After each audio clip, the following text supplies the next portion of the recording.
ഇത് അറിഞ്ഞോന്ന് എനിക്കറിയില്ല. അവർ പറഞ്ഞിരിക്കുന്നത് ഈ കുട്ടി കല്യാണം ഓക്കെ, ഈ കല്യാണം കഴിച്ചു എന്ന് അറിഞ്ഞപ്പോൾ തന്നെ നിങ്ങളുടെ ഡിവോഴ്സിന് ശേഷമാണ് എന്തോ അവരത് കമന്റ് ചെയ്തത്. കല്യാണം കഴിച്ചപ്പോൾ തന്നെ എനിക്കറിയാമായിരുന്നു ഇത് അധികം നാളും ഈ റിലേഷൻ പോവില്ല, ഇവർ ഉടനെ തന്നെ വേർപിരിയുമെന്ന് എനിക്കറിയാം എന്ന്. അതൊക്കെ അത് മേഘന അറിഞ്ഞായിരുന്നോ? ഞാൻ ആ അറിഞ്ഞിട്ടില്ല. ഓക്കെ. ഒരു വളരെ ഫേമസ് ആയിട്ടുള്ള ഒരു സീരിയൽ അഭിനയിക്കുന്ന ഒരു നടി തന്നെ പറഞ്ഞ ഒരു ഇതാണ്. അപ്പൊ ഇങ്ങനെയൊക്കെ കൂടെ പറയുമ്പോഴേ അവരൊക്കെ പറയാണ് നേരത്തെ അവരൊക്കെ എനിക്ക് നേരത്തെ അറിയാമായിരുന്നു എന്നൊക്കെ പറയുമ്പോ ആരാന്ന് എനിക്കറിയില്ല, ബട്ട് അങ്ങനെ പറഞ്ഞിട്ടുണ്ടെങ്കിൽ എനിക്കറിയാം. അത് ഓരോരുത്തരുടെ ഒപ്പീനിയൻ അല്ലേ ചേച്ചി, അതിന് എനിക്ക് അവരെ തെറ്റ് പറയാൻ പറ്റില്ല. ഇപ്പൊ ഒന്നുമില്ല, ഒരു ഡ്രസ്സ് എനിക്കിഷ്ടായി, പക്ഷെ അത് വേറെ എല്ലാവർക്കും ഇഷ്ടമാവണമെന്നില്ല. അത് ഓരോരുത്തരുടെ ഒപ്പീനിയൻ അല്ലേ, അതിനിപ്പോ എന്ത് പറയാനാ. ശരി, അത് പോട്ടെ. നമുക്ക് ഈ ഇൻഡസ്ട്രിയിൽ വന്നിട്ട് ഇപ്പം എത്ര വർഷമായെന്ന് ചോദിച്ചു കഴിഞ്ഞാൽ കുഞ്ഞുനാള് മുതല് അമ്മ ഇതിലുള്ളതുകൊണ്ട് അന്ന് മുതല് ഞാൻ അമ്മയുടെ കൂടെ ഒരു സീരിയലിന്റെ ഷൂട്ട്, അമ്മ ആ സമയത്ത് സീരിയൽ ചെയ്തോണ്ടിരിക്കുക, സീരിയലിന്റെ ഷൂട്ടിൽ ചുമ്മാ പോയതാ കൂടെ. അങ്ങനെ ഉണ്ടായ ഒരു അങ്ങനെ വന്ന ഒരു ഓപ്പർച്യൂണിറ്റിയാണ്, അങ്ങനെ വന്നതാണ് ഒരു പോപ്പിക്കൂടയുടെ ആഡ്. ഓക്കെ, ആഡ് അങ്ങനെ ഞാൻ സ്റ്റാർട്ട് ചെയ്ത 5ാമത്തെ വയസ്സിൽ. മേഘനേനെ ഇങ്ങനെ എല്ലാവരും സ്നേഹിക്കുന്ന ഇത്രയും ലെവലിലേക്ക് എത്തിച്ച അമൃതയെ കുറിച്ച് പറയാം. അമൃത ഏകദേശം എത്രത്തോളം എപ്പിസോഡുകളാണ് ചെയ്തത് ചന്ദനമഴ അമൃതയായിട്ട്? ചന്ദനമഴ ഓൾമോസ്റ്റ് 1000 എപ്പിസോഡിന്റെ അകത്ത് ചെയ്തിട്ടുണ്ട്. ഏറ്റവും കൂടുതൽ ചെയ്തതും ആ സീരിയൽ തന്നെയാണോ? ദിവസങ്ങൾ ഷൂട്ട് ചെയ്തതും?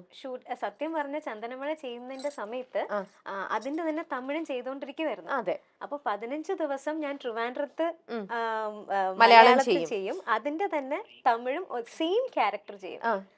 തമിഴിൽ അതിന്റെ പേര് എങ്ങനെയാ? സീത.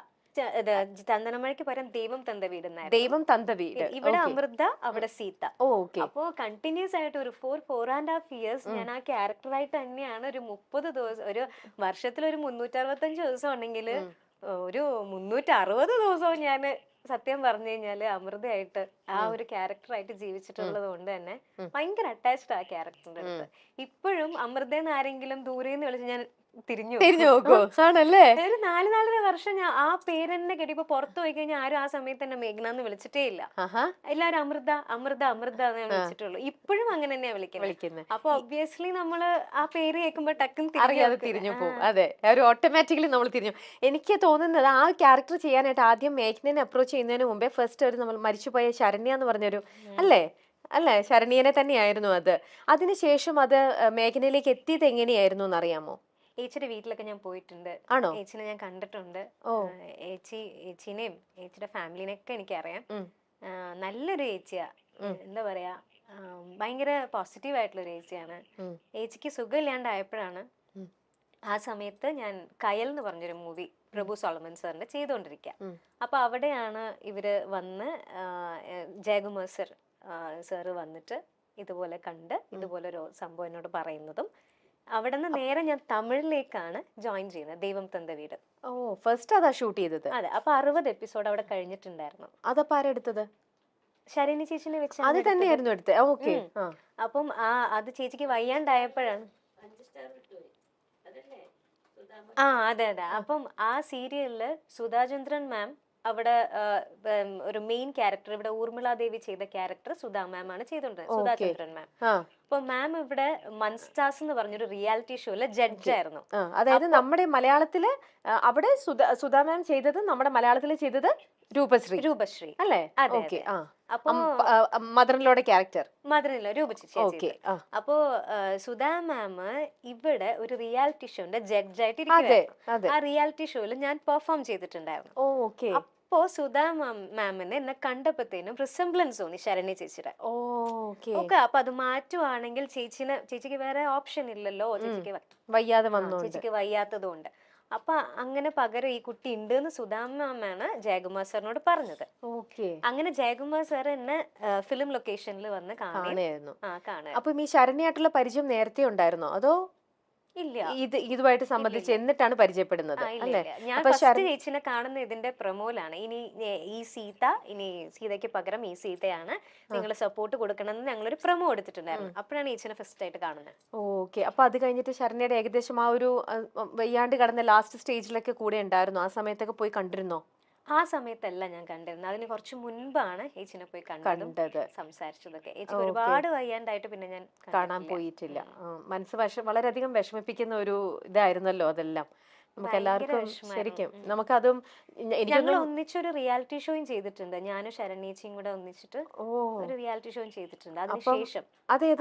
എന്ത് റിയാലിറ്റി ഷോ? ഇവിടെ മലയാളത്തിലൊരു ജോഡി എന്ന് പറഞ്ഞിട്ടൊരു റിയാലിറ്റി ഷോ. അപ്പൊ ഞങ്ങള് എന്താ പറയാ, രാവിലെ ആയിരിക്കും ഷൂട്ട്, നൈറ്റ് ഒക്കെ ആകുമ്പോഴത്തേനും ഞങ്ങള് എല്ലാരും കൂടെ പുറത്തൊക്കെ പോയിട്ട് അങ്ങനെയൊക്കെ ആയിരുന്നു. അപ്പൊ നിങ്ങൾ തമ്മിൽ വളരെ അറ്റാച്ച്ഡ് ആയിരുന്നു. അപ്പം ആ ഒരു ഇതെന്ന് പറഞ്ഞാൽ വളരെ പെയിൻ ആയിരുന്നിരിക്കും അല്ലേ? ശരിക്കും എന്താ പറയാ, ഞങ്ങളൊക്കെ പുറമേ നിന്നുള്ള ആൾക്കാരാണ്, എന്നിട്ട് പോലും നമുക്ക് പരിചയമുള്ള ഒരു സെലിബ്രിറ്റിക്ക് ഇങ്ങനെ, സെലിബ്രിറ്റി ഒക്കെ പോട്ടെ, ഒരു വ്യക്തിക്ക് പിന്നീട് ഇങ്ങനെ സംഭവിക്കാന്ന് അറിഞ്ഞപ്പോഴത്തെ ആ ഫോട്ടോസും ഇതും ഒക്കെ കണ്ടപ്പോൾ നമുക്ക് എല്ലാവർക്കും എത്രത്തോളം പെയിൻ വന്നു. അത് കണ്ടപ്പോൾ എന്തൊരു വിഷമായി. അപ്പൊ ഇതുപോലെ ഇത്ര സമയം നിങ്ങൾ ഒരുമിച്ച് സ്പെൻഡ് ചെയ്തു, കളിച്ച് ചിരിച്ചു തമാശ പറഞ്ഞതെന്ന് പറയുമ്പോൾ ആ ഒരു പെയിൻ മേഘനയ്ക്കൊക്കെ എന്ത് ഡെപ്തിൽ വന്നിട്ടുണ്ടാവണം. ശരിക്കും ഭയങ്കര വിഷമം, എല്ലാരെയും പോലെ ഭയങ്കര വിഷമം. പിന്നെ ചില കാര്യത്തിൽ നമുക്ക് കൺട്രോൾ ഇല്ലല്ലോ, നമ്മുടെ കയ്യിൽ ഒന്നുമില്ല. അതെ, ശരിക്കും അല്ലേ, നമുക്കൊന്നും നമ്മുടെ കാര്യങ്ങളൊന്നും നമ്മുടെ കയ്യിലില്ല. ജസ്റ്റ് നമ്മള് ചുമ്മാ ജസ്റ്റ് ആ ഒരു ഫ്ലോവിന്റെ കൂടെ അങ്ങ് ഒഴുകി പോവാന്നല്ലാതെ നമ്മുടെ കയ്യിലൊന്നും ഇല്ലല്ലോ ചേച്ചി. മേഘന ആ ഒരു ലാസ്റ്റ് കുറച്ച് എപ്പിസോഡുകളിൽ നിന്ന് മാറിയത് എന്തിനായിരുന്നു? എന്താ അവിടെ സംഭവിച്ചത്? ഞാനത് മുൻപും പറഞ്ഞിട്ടുള്ളതായിരുന്നു, ക്ലാരിഫൈ ചെയ്തിട്ടുള്ളതാണ്, ഒന്നും കൂടെ പറയാം. ആക്ച്വലി കല്യാണമായിരുന്നു ആ സമയത്ത്.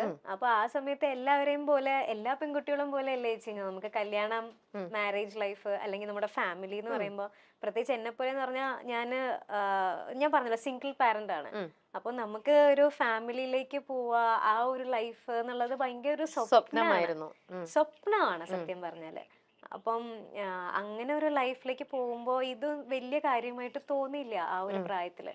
അപ്പോൾ എനിക്ക് ലീവിന്റെ കാര്യത്തിൽ പറഞ്ഞു, ഞാൻ കുറച്ച് ദിവസം കൂടുതൽ ചോദിച്ചിട്ടുണ്ടായിരുന്നു.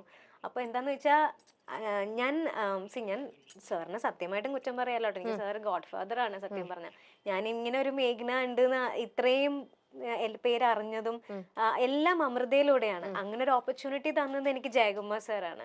പിന്നെ സാർ തന്നെയാണ് എന്റെ കല്യാണത്തിന് വന്ന് ഗിഫ്റ്റ് ഒക്കെ തന്നതും എല്ലാം, ഒരു ബ്ലെസ്സിങ്സ് തന്നതും ഒക്കെ സാർ ആ രീതിയിലൊക്കെ എന്നെ ഭയങ്കരമായിട്ട് ഹെൽപ്പ് ചെയ്തിട്ടുണ്ട്.